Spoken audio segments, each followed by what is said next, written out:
Do you like walking around your neighborhood? Would you like being able to walk to a coffee shop? Or a park? Or a grocery store? Or public transportation?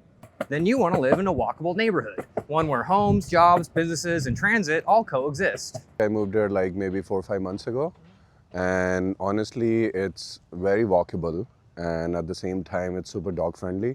So I walk with my dog around the neighborhood all the time, and everybody is super friendly. This is the opposite of sprawl, where homes are separate from businesses and most people drive everywhere.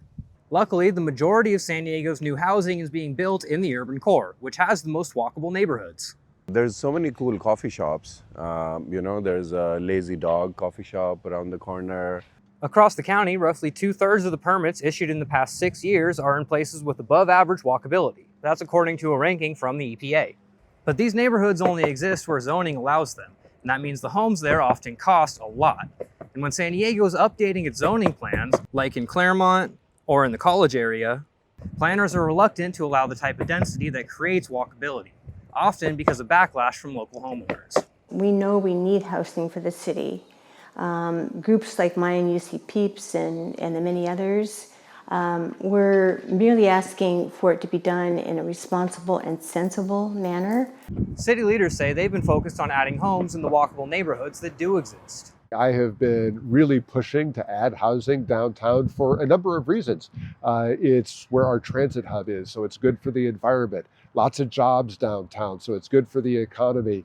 Councilmember Stephen Whitburn represents the urban core. He says adding lots of homes helps bring prices down and supports the local businesses that make the neighborhood walkable. There's just a lot of activity here, and people like to be a part of it. Walkability also requires things like sidewalks and crosswalks and safe streets that make people feel comfortable walking.